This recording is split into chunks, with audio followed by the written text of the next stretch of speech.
गाडीची सुरुवात तुम्ही चावी न करता, आणि हा की फोब तुम्हाला Sierra.ev सोबत मिळतो. असाच की फोब तुम्ही हॅरियर EV सोबतही पाहिला आहे. या कीवर खूप चांगले फंक्शन्स दिले आहेत. ऑटो पार्क वगैरे सर्व काही तुम्ही याच्याद्वारे करू शकता. सनरूफ ओपन क्लोज ही सर्व फंक्शन्स तुम्ही इथूनच करू शकता. आता गाडीच्या लुक्स बद्दल बोलायचं झालं तर सर्वात आधी नजरेत भरते ती म्हणजे गाडीचा फ्रंट फॅसिया. आतापर्यंत जी सिएरा तुम्हाला मिळते तिच्यापेक्षा याचा फ्रंट बंपर पूर्णपणे वेगळा आहे. मात्र हेडलॅम्पचा सेटअप तुम्हाला अगदी तसाच दिला आहे. त्यामुळे इथेही तुम्हाला सिएरा प्रमाणे प्रॉपर LED सेटअप मिळतो. खाली फॉग लॅम्प्स दिले आहेत आणि हेच कॉर्नरिंग लॅम्प्सचे फंक्शन करतात. पुढच्या बाजूला पार्किंग सेन्सर्स दिले आहेत. साईडला देखील सेन्सर्स दिले आहेत.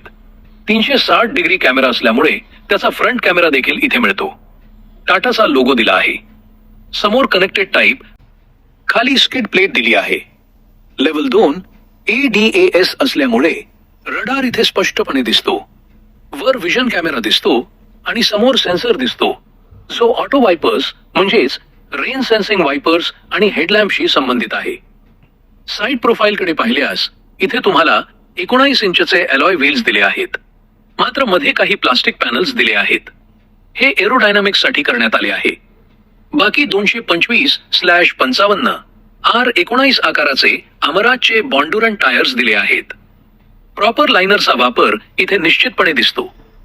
डोरवर Tata.ev ची बॅजिंग दिली आहे आणि हीच एकमेव बॅजिंग आहे ज्यामुळे साइड प्रोफाईल मधून पाहिल्यावर ही इलेक्ट्रिक सिएरा आहे हे ओळखता येते. कारण त्याशिवाय साइड प्रोफाईल मध्ये कोणताही फरक नाही. बाकी सर्व गोष्टी अगदी तशाच आहेत. हाईट मध्ये थोडासा फरक मिळतो तर डायमेन्शन्स मात्र जवळपास सारखेच आहेत. आता रिअर प्रोफाईल कडे वळूया.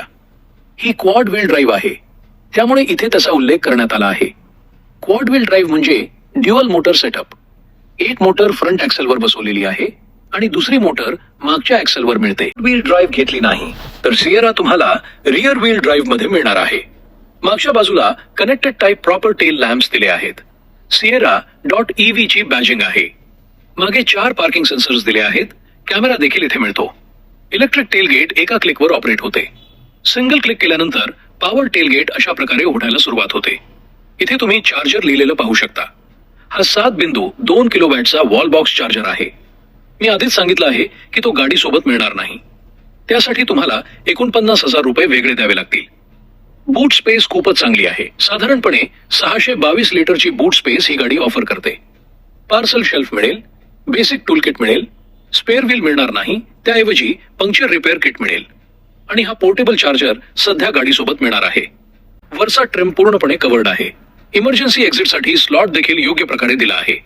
पुन्हा एकदा सिंगल क्लिक केल्यावर पॉवर टेलगेट व्यवस्थितपणे बंद व्हायला सुरुवात होते. हिडन वायपर, डिफॉगर, वॉशर आणि हाय माउंटेड स्टॉप लॅम्प देखील दिले आहेत. वर ग्लॉसी फिनिश मध्ये शार्क फिन अँटेना दिसतो.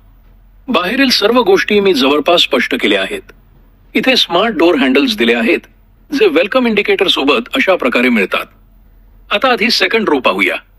इथे बसल्यानंतर सर्वात आधी विंडोज सोबत अशा प्रकारचे कर्टन्स म्हणजे शेड्स मिळतात. सिल्वर सॅटिन फिनिशचा वापर करण्यात आला आहे. ग्लॉसी फिनिश देखील मिळते. पॉवर विंडो बटन्सवर प्रॉपर मार्किंग दिली आहे. तुम्ही पाहत असलेला हा सर्व भाग लेदरेट फिनिश मध्ये दिला आहे. चाइल्ड प्रूफ लॉकिंग मिळते.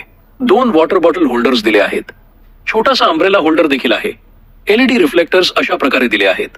सीट्स निश्चितच खूप कम्फर्टेबल आहेत आणि प्रॉपर लेदरेट अपहोल्स्टरी मिळते. 60 ते 40 स्प्लिट सीट्स आहेत.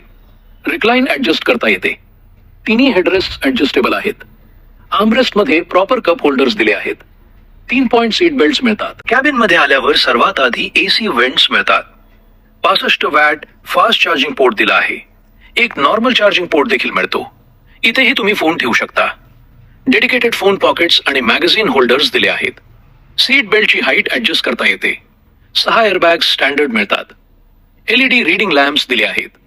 कोट हुक्स आणि फोल्डेबल ग्रॅब हँडल्स मिळतात. पॅनोरामिक सनरूफ तर मिळणारच आहे. JBL चे स्पीकर्स दिले आहेत. त्यांची ब्रँडिंग अशा प्रकारे करण्यात आली आहे. एकूण 12 स्पीकर्स आणि ट्विटर्सचा प्रॉपर सेटअप मिळतो. गाडीचा ऑडिओ आउटपुट खरोखर नेक्स्ट लेवल आहे. सर्वात आधी कीलेस एंट्रीसाठी रिक्वेस्ट सेन्सर दिला आहे. आणखी एक पर्याय म्हणजे हा NFC कार्ड. त्याद्वारेही तुम्ही गाडी ऍक्सेस करू शकता. त्यामुळे ओनरसाठी ही सुविधा उपलब्ध आहे. फ्रंटच्या दोन्ही सीट्स वेलकम रिट्रॅक्ट फंक्शन सोबत येतात. कारण दोन्ही सीट्स इलेक्ट्रिक आहेत. ड्रायव्हर साईडला 6 वे इलेक्ट्रिक ऍडजस्टमेंट मिळते, तर को ड्रायव्हर साईडला 4 वे इलेक्ट्रिक ऍडजस्टमेंट मिळते. ड्रायव्हर सीटसाठी 3 मेमरी फंक्शन्स दिले आहेत. फ्रंटच्या दोन्ही सीट्स व्हेंटिलेटेड आहेत आणि तुम्ही पाहत असलेला थाय सपोर्ट एक्सटेंड करता येतो, मात्र तो मॅन्युअल आहे. बाकी इथे तुम्हाला भरपूर जागा मिळते. योग्य प्रकारचा फुटरेस्ट देण्यात आला आहे. तसेच HUD हेड अप डिस्प्ले दिला असून तो वापरूनही मी तुम्हाला दाखवणार आहे. त्याचे कंट्रोल्स इथेच दिले आहेत. पार्किंग साठीची बटणं, विविध ड्राईव्ह मोड्स आणि ऑटो होल्डचे फीचरही उपलब्ध आहे. एक महत्वाची गोष्ट म्हणजे टेरेन मोड्स हे फक्त quad wheel drive QWD/AWD variant मध्येच मिळतात. चारही पॉवर विंडोचे controls, umbrella holder, bottle holder आणि डोअरवरील रिफ्लेक्टर्सही व्यवस्थित दिले आहेत. आता आत बसण्यापूर्वी एकदा फ्रंट ट्रंक पाहूया. हुड उघडण्यासाठी हा लिव्हर 2 वेळा खेचावा लागतो. त्यानंतर हुड अनलॉक होतो. हुड उघडल्यानंतर सर्व गोष्टी अतिशय नीटनेटकेपणे मांडलेल्या दिसतात. हुडचे वजन थोडे जास्त आहे, मात्र त्याला हायड्रॉलिक स्ट्रट्स देण्यात आलेले नाहीत. आतल्या बाजूला योग्य प्रकारचे इन्सुलेशन करण्यात आले आहे. फ्रंक उघडण्यासाठी थोडी मेहनत घ्यावी लागते. या व्हेरियंटमध्ये सुमारे 35 लिटर क्षमतेचा फ्रंक मिळतो, तर रिअर व्हील ड्राईव्ह व्हेरियंटमध्ये पुढे मोटर नसल्यामुळे जवळपास 55 लिटर पर्यंत जागा उपलब्ध होते. इलेक्ट्रिक कारमध्ये कधी कधी छोट्या मोठ्या सॉफ्टवेअर ग्लिचेस येतात. अशा वेळी बॅटरीचे टर्मिनल डिस्कनेक्ट करून पुन्हा कनेक्ट करावे लागते. इतर अनेक गाड्यांमध्ये हे काम थोडे अवघड असते, मात्र टाटानं इथं टर्मिनल सहज पोहोचेल अशा ठिकाणी दिले आहे. त्यामुळे ते डिस्कनेक्ट आणि पुन्हा कनेक्ट करणं खूप सोपे होते. हुड बंद करतानाही थोडा जोर दिल्यास तो सहज लॉक होतो. बाहेरच्या बाजूला ग्लॉसी फिनिश, LED इंडिकेटर्स आणि साइड कॅमेरा दिला आहे, मात्र पडल लॅम्प्स देण्यात आलेले नाहीत. आता केबिनमध्ये बसूया. डॅशबोर्डचा हा भाग लेदरेट फिनिशमध्ये आहे. इथे पॉवर स्टार्ट/स्टॉप बटन देण्यात आले आहे. एकदाच बटन दाबताच समोरच्या तिन्ही स्क्रीन सुरू होतात आणि आकर्षक अॅनिमेशन दिसू लागतात. इन्स्ट्रुमेंट क्लस्टरचा युजर इंटरफेस अतिशय आकर्षक असून वापरण्यास सोपा आहे.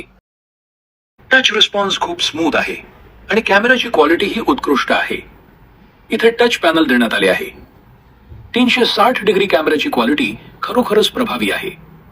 दार उघडे असल्यामुळे एका बाजूला थोडा डार्क इफेक्ट दिसतो, पण दार बंद केल्यानंतर चित्र अतिशय स्पष्ट दिसते. यासोबतच ब्लाइंड स्पॉट मॉनिटरही दिला आहे. इंडिकेटर दिल्यावर संबंधित बाजूचा ब्लाइंड स्पॉट स्क्रीनवर स्पष्ट दिसतो, त्यामुळे ड्रायव्हिंग अधिक सुरक्षित होते. रिजनरेशन लेवल, बॅटरीची टक्केवारी, गाडी कोणत्या मोडमध्ये आहे यासह सर्व आवश्यक माहिती क्लस्टरवर स्पष्टपणे दिसते. त्याची अॅनिमेशन्सही खूप आकर्षक आहेत. इन्फोटेनमेंट सिस्टीममध्ये वायरलेस अँड्रॉइड ऑटो आणि ॲपल कारप्ले दोन्हीची सुविधा उपलब्ध आहे. कनेक्टिव्हिटीमध्ये कोणतीही अडचण येत नाही. साऊंड सिस्टीमचा ऑडिओ आउटपुटही उत्कृष्ट आहे. ऑटो पार्क असिस्ट सारखे फीचर्सही उपलब्ध आहेत. ते वापरण्यासाठी सीट बेल्ट लावून गाडी ड्राईव्ह मोडमध्ये ठेवावी लागते. Air purifier, air quality index AQI, entertainment, game mode आणि टाटाच्या आर्केड ॲपमधील विविध गेम्सची सुविधाही यात दिली आहे. डॅशबोर्डचा हा भाग फॅब्रिक फिनिश मध्ये असून हा भाग लेदरेट फिनिश मध्ये आहे. डॉल्बी ॲटमॉस साऊंड सिस्टमची बॅजिंग समोर दिसते. ऑटो डिमिंग IRVM देण्यात आला आहे, मात्र हॅरियर प्रमाणे शार्क फिन अँटेना मध्ये कॅमेरा देण्यात आलेला नाही. केबिन मध्ये अँबियंट लाइटिंग तसेच सनरूफ भोवतीही अँबियंट लाईट्स दिले आहेत. दोन्ही सन व्हायझरवर लाईटसह व्हॅनिटी मिरर देण्यात आले आहेत. ते सहज एक्सटेंडही करता येतात.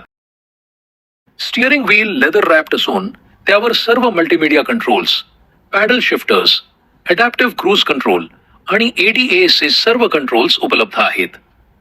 फ्लॅट बॉटम डिझाईनमुळे ते अधिक प्रीमियम वाटते. स्टिअरिंगला टिल्ट आणि टेलिस्कोपिक ऍडजस्टमेंट मिळते. ऑटो वायपर्स आणि ऑटो हेडलॅम्पची सुविधाही उपलब्ध आहे. HUD सुरू केल्यानंतर समोर आवश्यक माहिती आणि नॅव्हिगेशनच्या सूचना स्पष्टपणे दिसतात. सध्या थोडासा ब्लर इफेक्ट दिसत असला तरी तो डॅशबोर्डवरील प्रोटेक्टिव्ह लॅमिनेशनमुळे आहे. डॅशबोर्डचा वरचा भाग हार्ड प्लास्टिक मध्ये आहे. क्लायमेट कंट्रोलसाठी टच पॅनल देण्यात आले असून हेच लेआउट टाटाच्या इतर गाड्यांमध्येही पाहायला मिळते. इथे तुम्हाला 65 watt type C fast charging port दिलेला आहे. हा टाइप C पोर्ट असल्यामुळे स्मार्टफोन, टॅबलेट किंवा इतर डिव्हाइसेस जलद गतीने चार्ज करता येतात. Electronic drive shifter, gear selector मिळतो. याच्या मदतीने तुम्ही सहजपणे P, पार्क मोड किंवा इतर ड्राईव्ह मोड मध्ये गाडी स्विच करू शकता. याच्या पुढे वायरलेस फोन चार्जर दिलेला आहे. स्टोरेज कंपार्टमेंट दिलेला आहे, जिथे तुम्ही कारची चावी तो ठेवू शकता. ग्लो बॉक्स बद्दल बोलायचे झाले तर टाटा गाड्यांमध्ये सामान्यतः मोठा स्टोरेज स्पेस मिळतो. या गाडीत ग्लो बॉक्सचा आकार तुलनेने थोडा लहान आहे, पण तरीही दैनंदिन वापरातील आवश्यक वस्तू ठेवण्यासाठी पुरेशी जागा मिळते.